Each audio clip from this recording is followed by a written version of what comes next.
Brevísimo, un programa radial dedicado al relato corto, letras, autores y viajes que nos hacen soñar en pocas palabras.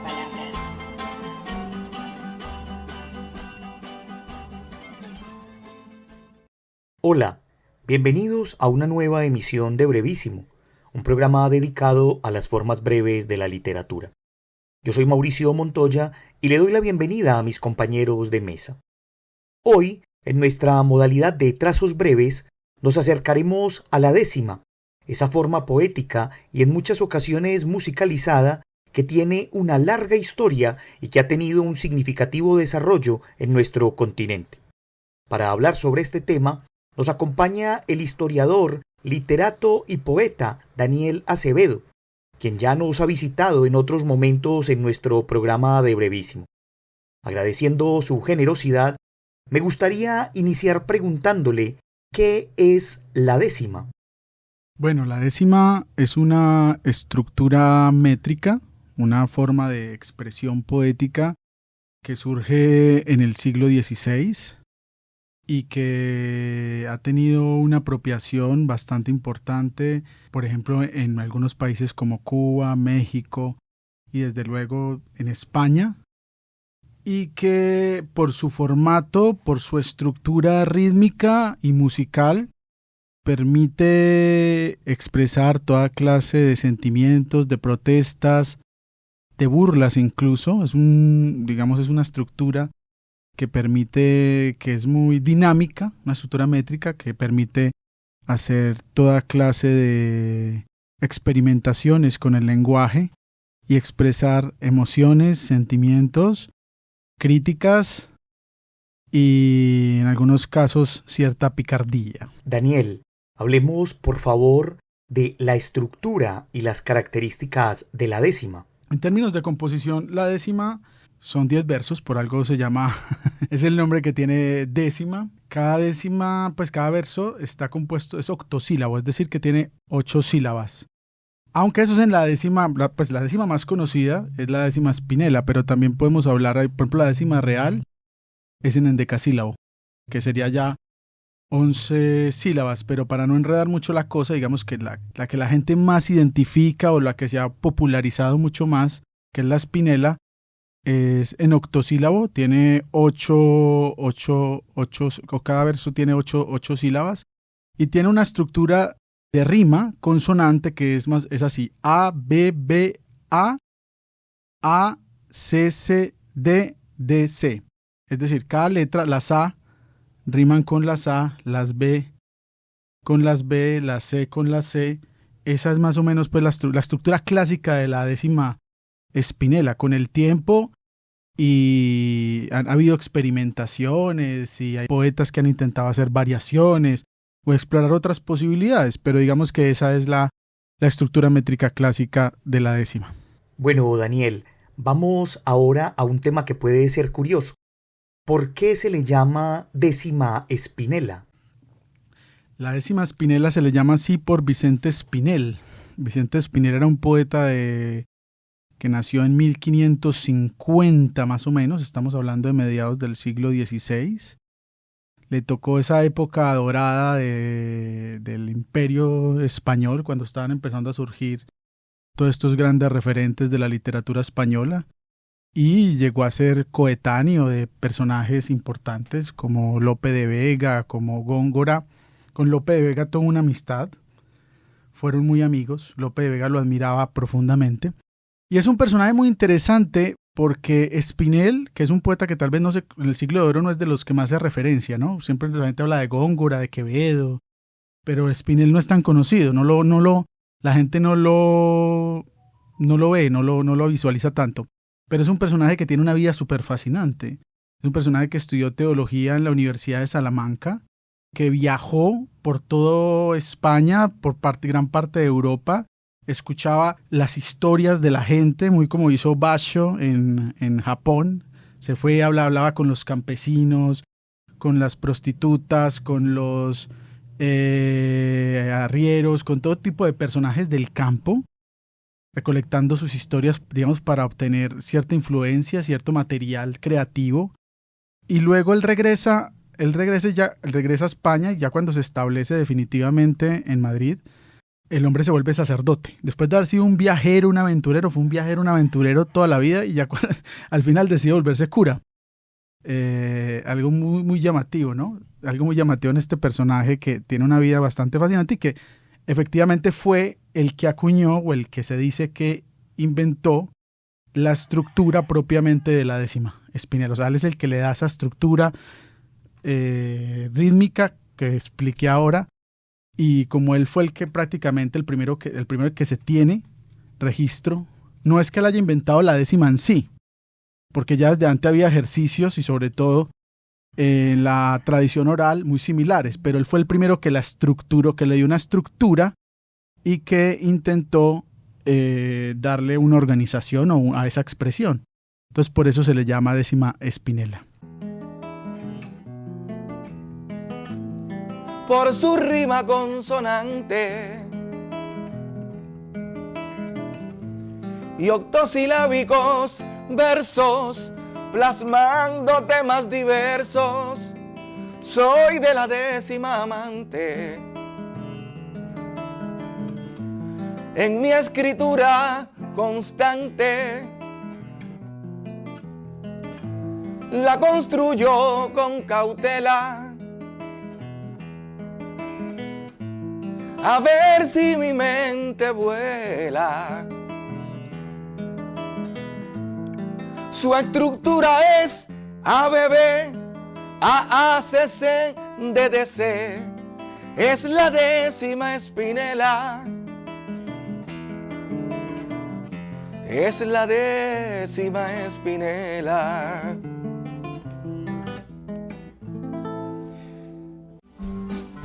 Usted está escuchando Brevísimo, un programa para gente de pocas palabras.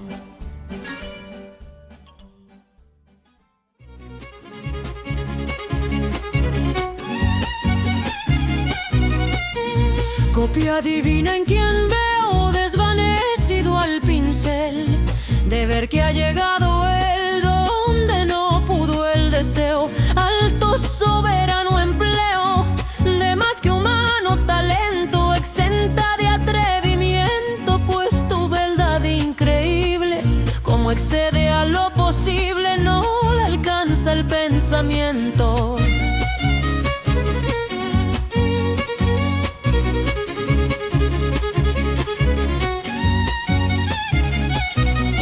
Qué pincel tan soberano fue copiarte suficiente, que numen movió la mente, que virtud rigió la mano. No se alabe el arte vano que te formó peregrino, pues en tu beldad convino para formar un portento. Fuese humano el instrumento, pero el impulso divino.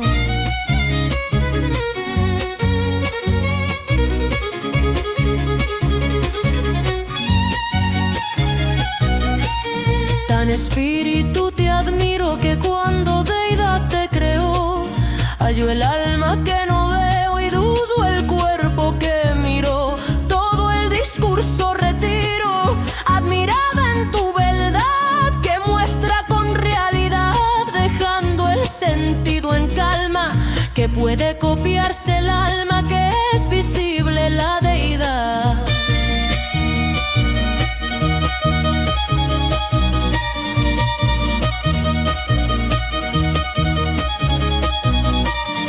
Mirando perfección tal cual la que en ti llego a ver, apenas puedo creer que puedes tener igual y a no haber original, de cuya perfección rara la que hay en ti se copiara, perdida por tu afición.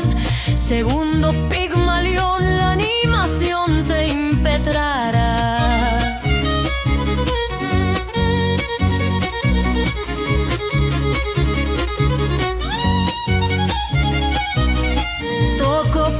Si escondido lo viviente en ti parece, posible es que del carece quien roba todo el sentido, posible es que no ha sentido esta mano que le toca y a que atiendas te provoca, que no hay luz en esos ojos, que no hay voz en esa boca.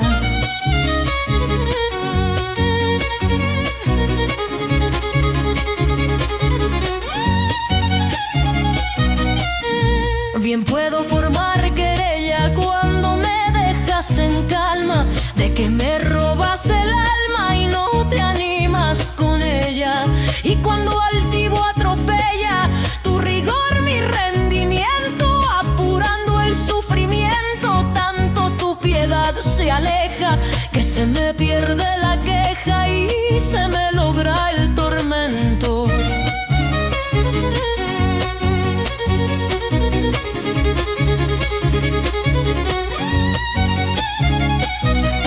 Tal vez pienso que piadoso respondes a mi afición, y otras teme el corazón que te esquivas desdeñoso. Ya alienta el pecho dichoso, ya infeliz el rigor muere, pero como quiera adquiere la dicha de poseer, porque al fin en mi poder serás lo que yo quisiere.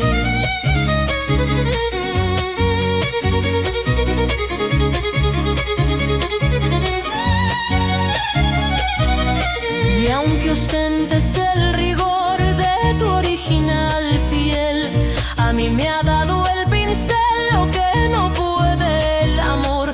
Dichosa vivo al favor que me ofrece un bronce frío, pues aunque muestres desvío, podrás cuando más terrible decir que eres imposible, pero no que no eres mío.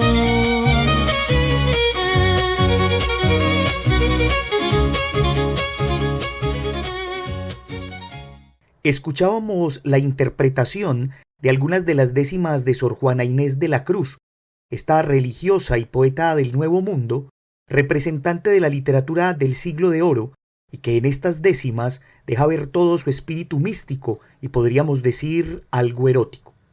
Daniel, hablemos de otros representantes que a lo largo de la historia también han incursionado en la décima. Sí, bueno, ahí los primeros que podría uno señalar indudablemente son los mismos colegas del Siglo de Oro español. Lope de Vega también escribió décimas espinelas, obviamente influenciado por su amigo. Intentó también emular algunas décimas, sobre todo Lope de Vega era muy ácido, muy más crítico, ¿no? Un poco más satírico. También Góngora llegó a escribir décimas, aunque ya a él le gustaba más la décima real, que era otro tipo de décima, que era ya con endecasílabo. Y era un poquito más refinada. Digamos que mientras que la décima espinela es un poquito más conectada a lo popular, a la tradición oral, la décima real intentaba ser más culta, más literaria, más letrada, ¿no? Había ahí como una suerte en ese sistema, en ese formato, también una pelea, cierta diferenciación a través de lo propiamente temático también.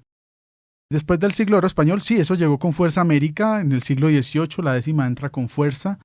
En México tenemos una representante importante en Sor Juana Inés de la Cruz, que también escribió décimas muy, muy bellas, muy, muy críticas, porque la décima principalmente quiero resaltar esto, por su sonoridad, por su estructura, permite mucho eso, hacer críticas de una manera ciertamente un poco elegante, un poco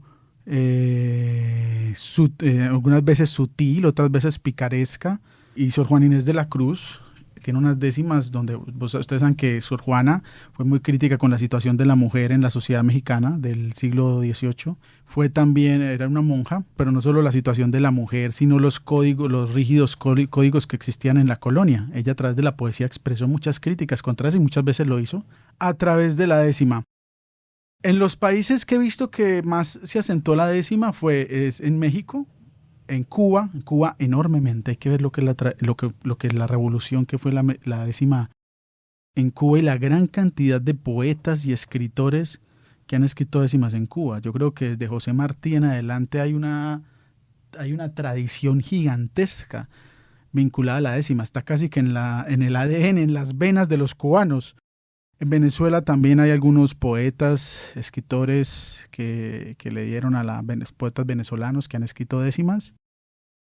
Y hay uno muy representativo en Cuba, que durante todo el siglo XX, que fue uno de los grandes escritores de décima, que fue el indio Nabori. El indio Nabori fue uno de los personajes, y sobre todo a mí me parece muy interesante el trabajo que hizo el indio Nabori, porque hay que ver algo que pasa mucho en Venezuela y en Cuba, y es que lo que pasa con la décima es muy similar a lo que pasa con la trova acá en Colombia, en Antioquia principalmente. Es decir, a pesar de que hay una décima spinela, hay una décima real y también hay una décima que es la décima improvisada. Y la décima improvisada es muy similar a la trova en el sentido de que uno va al campo, va por las calles de La Habana. A mí me tocó, o sea, realmente lo vi caminando por las calles de La Habana, de que una persona improvisa una décima. Obviamente la décima improvisada no tiene la estructura tan rígida del octosílabo, tiene un poquito más libertad en el número de sílabas, pero trata de tener la misma estructura rítmica de rimas consonantes, ¿cierto? Y el otro le responde con otra décima, como si fuera una trova, ¿no? Como si hubiera un diálogo a partir y las son cantadas. Y yo me tocó ver en la calle un desafío de dos personas que en La Habana, dos señores, uno declamaba una décima y el otro le respondía cantando y era algo maravilloso. Yo decía, ¿pero qué es esto? Esto yo no lo veía, no caminando a encontrarse. Y realmente fue así. Yo iba caminando por una de las calles cuando me encontré eso. O sea, para mí fue un encuentro, uno de esos hallazgos de la vida maravillosos. Y con el indio Nabori, que no es el único, pues, que compuso... en Chile también, Violeta Parra hizo décima. Bueno, y el indio Nabori, volviendo al indio Nabori, el indio Nabori... es muy importante porque el indio Nabori se caminó Cuba, hizo algo similar a lo que hizo Spinella, rescató gran parte de la décima popular, de la décima rural, de la décima campesina que los campesinos en el campo, los que cultivaban caña, declamaban. Y él, que tenía una formación literaria mucho más amplia, rescató esas décimas y las convirtió en décimas Spinelas. Es un trabajo muy bello. Otras las creó él. Él también obviamente escribía muchas décimas, algunas, y escribió de las dos. Escribía así como unas con un toque más popular, picaresco, otras más cultas, que reflexionaban sobre valores como el amor, la justicia, ese tipo de cosas, ¿no? Yo creo que si hay un escritor que exprimió la décima como un limón y le sacó todas las posibilidades posibles, fue el indio Nabori. Creo que hizo un trabajo increíble. También tiene décimas sobre la Revolución Cubana, ¿eh? Y el indio Nabori fue una influencia después para compositores como Silvio Rodríguez, como Pablo Milanés, que también escribieron décimas y que muchas de sus canciones surgen de décimas, que son los grandes de la trova cubana. Usted está escuchando Brevísimo. Lo bueno, si breve, 2 veces bueno. Escuchemos a continuación las décimas de Violeta Parra y las del cubano conocido como el indio Nabori, ambas composiciones pensadas desde la cantina. Un día en una cantina a la hora de la madrugada, cuando estaba la gallada más peligrosa y malina, yo vi una carita fina asomada en una puerta, pidiéndole a doña Berta permiso para cantar y así poderse ganar unas chauchillas murientas. Era mediados de invierno. Las noches eran muy cruas. Vi de que esa criatura peleaba ya en este infierno. Siendo tan bellos y tiernos, sufren ya muy cruel castigo delante de esos testigos de la miseria y el vicio. Al borde del precipicio se le agusanaba el trigo. La dueña de este convento, que solo vive entre pipas, tiene la borra en las tripas y al medio del pensamiento. Le dijo: cabro pulguiento, ponete luego a cantar. Válgame Dios que al entrar lo vi con una chiquita. Me dijo: esta es Margarita que me viene a acompañar.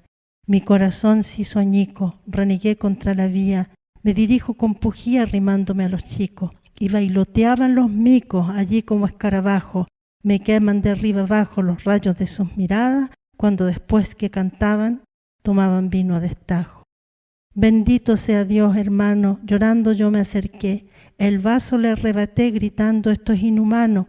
Y el niño, que ya es villano, me grita con insolencia un rosario de insolencia. Todos se ríen de mí, yo me retiro de allí con un cargo en la conciencia.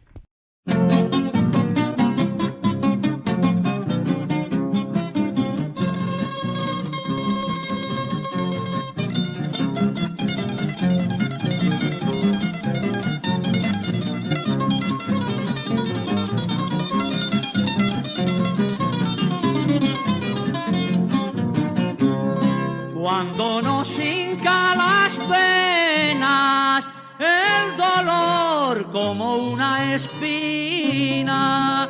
La cantina no es cantina, es cementerio de penas. Para olvidarla bebo licor, pero ella flota sobre el alcohol, sí.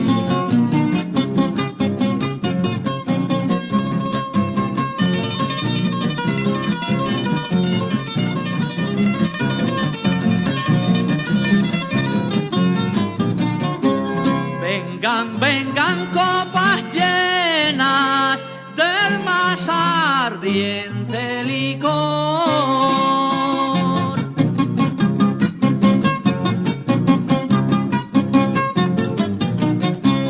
Que hoy el recuerdo traidor, asesino de mi calma, me desentierra en el alma el cadáver de un amor. Para olvidarla bebo licor, pero ella flota sobre el alcohol, sí.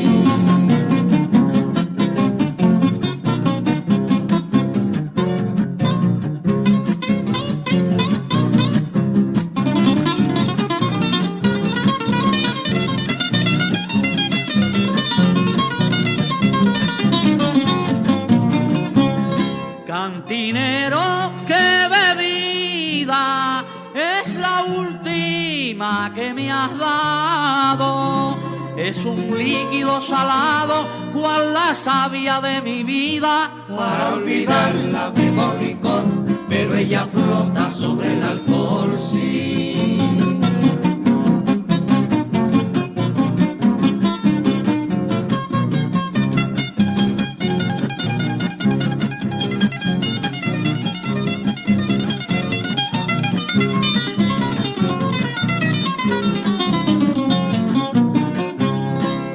Poeta, vete, olvida que lo último que ingeriste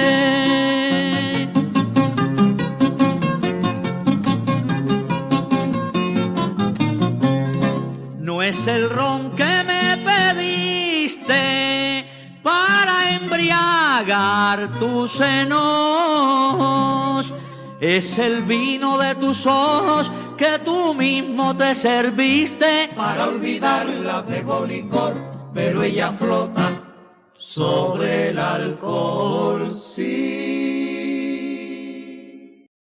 Antes de terminar nuestro programa de hoy, los quiero invitar a escuchar al cantautor uruguayo Jorge Drexler, quien hace algunos años hizo una convocatoria con sus seguidores para que le enviaran décimas dedicadas al Guernica, la famosa pintura de Pablo Picasso. Luego de recibir más de 1.600 propuestas, Drexler eligió 4 décimas y una redondilla, y le tituló Décimas para el Guernica.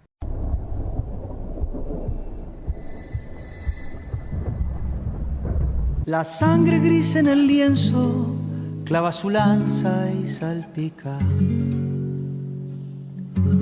No hay un rojo más intenso que los grises del Guernica.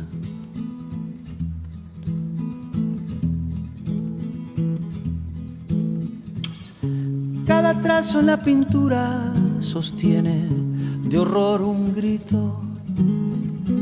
Guernica, un rumor maldito te atraviesa cada hechura y muerde a cada criatura sobre el violento retablo, mientras un sordo vocablo de muerte el óleo rubrica y te desangras, Guernica, por los pinceles de Pablo. La sangre gris en el lienzo clava su lanza y salpica. No hay un rojo más intenso que los grises del Guernica. Plomo, polvo, hambre, horca, almas cívicas y escuelas. Pluma, sangre, panes, muelas, un fusil, García Lorca. Los cultivos de mazorca, las llanuras sin trincheras, los cuarteles, las afueras, la locura colectiva. ¿Quién lo ha visto? ¿Quién lo viva? Huye, pinta o vocifera. La sangre gris en el lienzo clava su lanza y salpica. No hay un rojo más intenso que los grises del Guernica. Seno, candil, voz, cometa, todo en la guerra se ahoga. Y cuando asfixia la soga, para en seco la veleta. Saltemos como un atleta en busca de brisa pura. Dejemos que la sutura del miedo, la cosa, el arte, sea el poema estandarte que avanza en la noche oscura. La sangre gris en el lienzo clava su lanza y salpica. No hay un rojo más intenso que los grises del Guernica. Toma esta flor obstinada que entre los escombros crece, que así como reaparece como un candil la alborada, y en cada fe silenciada una campana repica. Aún por la grieta más chica la raíz derriba el muro. No hay verde con más futuro que los grises del Guernica. La sangre gris en el lienzo clava su lanza y salpica. No hay un rojo más intenso que los grises del Guernica. La sangre gris en el lienzo clava su lanza y salpica. No hay un rojo más intenso que los grises del Guernica. Con esto entonces terminamos nuestro programa del día de hoy. Agradezco a quienes me acompañaron en la mesa. Un agradecimiento especial a Daniel Acevedo, con quien continuaremos hablando sobre la 10ª en nuestro próximo programa. Agradecemos también a la Universidad Nacional por este espacio que nos brinda, a Jorge Benjumea en el máster, y a ustedes los esperamos para una nueva emisión de Brevísimo. Hasta pronto. Brevísimo, un programa radial dedicado al relato corto, letras, autores y viajes que nos hacen soñar en pocas palabras.